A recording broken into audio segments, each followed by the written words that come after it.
Welcome you again to English news classroom. আজকেও আমরা the Statesman আর্টিকেলের একটা প্রথম মানে স্টেটসম্যান নিউজ পেপারে প্রথম একটা আর্টিকেল পড়ে নেব। আজকে 19th of April 2026 প্রথম একটা আর্টিকেল পড়ে নিই। প্রথম পাতার স্ট্রেট অফ হরমুজ, যেটা এখন ওয়ার্ল্ডের খুব important news. The strait of Hormuz, Indian vessels turn back after Iranian gunfire. Just এখানে ইনফরমেশনে দেওয়া হয়েছে যে স্ট্রেট অফ হরমুজে কী ঘটছে। ইন্ডিয়ান ভেসেলস মিন জাহাজ, টার্ন ব্যাক ফিরে গিয়েছে। কখন? আফটার মানে পরে, কিসের পরে? ইরানিয়ান গানফায়ার, ইরানিয়ান যে আর্মি তারা কিছু গানফায়ার বা বন্দুক গোলাগুলির কোনো ব্যাপার হয়েছে, তারপরে ফিরে গিয়েছে। তো ব্যাপার হচ্ছে ওই কয়েকদিন আগের দিনই বলেছিল যে স্ট্রেট অফ হরমুজটা পুরোপুরি ওপেন করে দেওয়া হয়েছে, হঠাৎ করে আবার ব্লকেট করা হয়েছে। সেই ব্যাপারটা একটু কনফিউশনের ব্যাপার ছিল, ওই জন্য এটা ঘটেছে। তো নিউজটা পড়ছি, শোনো। নতুন নতুন কিছু ভোকাবুলারি জানবে, তার সঙ্গে গ্রামারটাও যতটা হয় ক্লিয়ার করব। United News of India, Tehran, 18 April. Two vessels, দুটি জাহাজ, ইনক্লুডিং মানে তার মধ্যে ছিল। এই দুটি জাহাজের মধ্যে ইনক্লুডিং কথাটা ব্যবহার করা হয় কোনো কিছুর মধ্যে থাকা, এটা বোঝাতে। টু ভেসেলস, দুটি জাহাজ, including an Indian flagged super tanker. Indian flag মানে ইন্ডিয়ার ফ্ল্যাগ বলতে পতাকা উড়ানো বলতে ইন্ডিয়ান আর কি। সুপার ট্যাঙ্কার বিশাল বড় ট্যাঙ্কার। ওয়ার ফোর্সড, বাধ্য করা হয়েছে। ওয়ার ফোর্সড প্যাসিভে আছে এবং পাস্ট ইনডিফিনিট আছে। To turn back from the strait of Hormuz, তাদেরকে টার্ন ব্যাক করানো হয়েছে, ফিরিয়ে দেওয়া হয়েছে ফ্রম স্ট্রেট অফ হরমুজ। আর এখানে ওয়ার কেন আছে? টু ভেসেলসে, তার মধ্যে একটা ইন্ডিয়ান, যাই হোক দুটোকে ফেরত পাঠানো হয়েছে, ওই জন্যে টু কথাটা ইউজ হয়েছে, ওই জন্যেই ওয়ার আছে। আচ্ছা, from the strait of Hormuz on Saturday, কবে? শনিবারের দিন। আফটার বিং মানে কোনো কিছুর পরে। After being approached by Iranian Revolutionary Guard Corps, IRGC naval unit. ওরা কী করেছিল? অ্যাপ্রোচ করেছিল মানে গিয়েছিল ওখানে, মানে গুলি করে যাই করে গেছিল। According to shipping monitor tankers, ওদের মতে আর কি। The United kingdom maritime trade operation, তার শর্টফর্ম হচ্ছে ইউকেএমটিও। এই যে সংস্থা কনফার্ম করেছে, অর্থাৎ সুনিশ্চিত করেছে, পাস্ট ইনডিফিনিটে আছে। রিপোর্টাররা তো ওখানে গিয়ে বসে থাকতে পারছে না। অফ দ্য ইনসিডেন্ট, এই ঘটনা নিয়ে। ইস্যুইং কেএমটিও ওয়ার্নিং 03826, এটা তার নাম্বার। এই নাম্বার দিয়ে তারা কনফার্ম করেছে ওটা। এ container ship was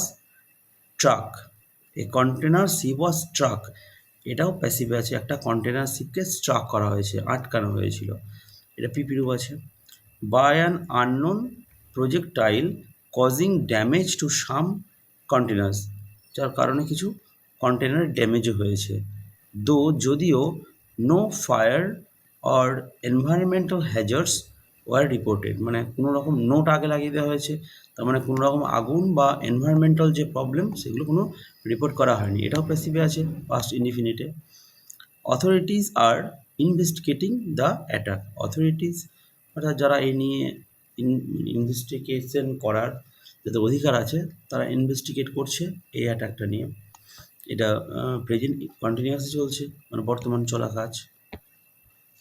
audio recordings reportedly indicate, audio যে রেকর্ডিং পাওয়া যাচ্ছে সেটা কি ইন্ডিকেট করছে দ্যাট, আচ্ছা ইন্ডিকেট, অডিও রেকর্ডিংস প্লুরাল আছে ওই জন্য ইন্ডিকেট, এই জন্য এস লাগার দরকার নেই, এবং ইনডিফিনিটে আছে।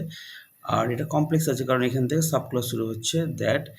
That the IRGC gunboats fired upon the vessels before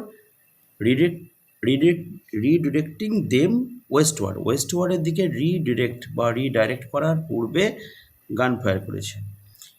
Iranian media এই রিপোর্টটা করছে। One of the ships involved was a very large crude carrier carrying approximately 2 million barrels of Iraqi well. এই যে দুটো জাহাজের মধ্যে যেটা একটা বড় ছিল, one of the ships involve মানে ছিল, নিযুক্ত ছিল, ওয়াচ এ ভেরি লার্জ, এই দুটো জাহাজের যে নিযুক্ত ছিল তার মধ্যে একটা ছিল বড় লার্জ ক্রুড ক্যারিয়ার, মানে ক্রুড অয়েল বয়ে নিয়ে যাচ্ছিল। ক্যারিং, এটা নন ফাইনাইট ভার্ব, কতটা ক্যারি করছিল? Approximately 2 million barrels of Iraq থেকে আসছিল তেলটা। Some merchant vessels also received radio messages stating that, মানে কিছু মার্চেন্ট ভেসেলও রিসিভ করেছে রেডিও মেসেজ, মানে দূরবার্তা, স্টেটিং দ্যাট, এই কথাটা বলে, the strait of Hormuz was temporarily closed to শিপিংয়ের জন্য টেম্পোরারি এখন আবার ক্লোজ করা হয়েছে।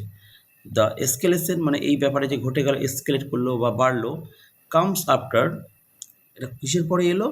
Iran said it had reimposed restrictions on vital waterway, মানে এটাকে খুলে দিয়েছিল, দিয়ে আবার রেস্ট্রিকশন মানে বাধাটা রি-ইম্পোজ করা হয়েছে, নতুন করে আবার ইম্পোজ করা মানে কোনো কিছু আবার নতুন করে চালু করা।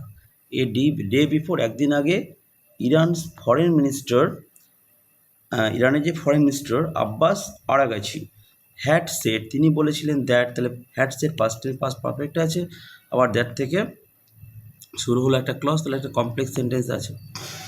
দ্যাট মানে একটা মেন ক্লজ আর একটা সাব ক্লজ যখন থাকবে তখন সেটা কমপ্লেক্স সেন্টেন্সে আছে।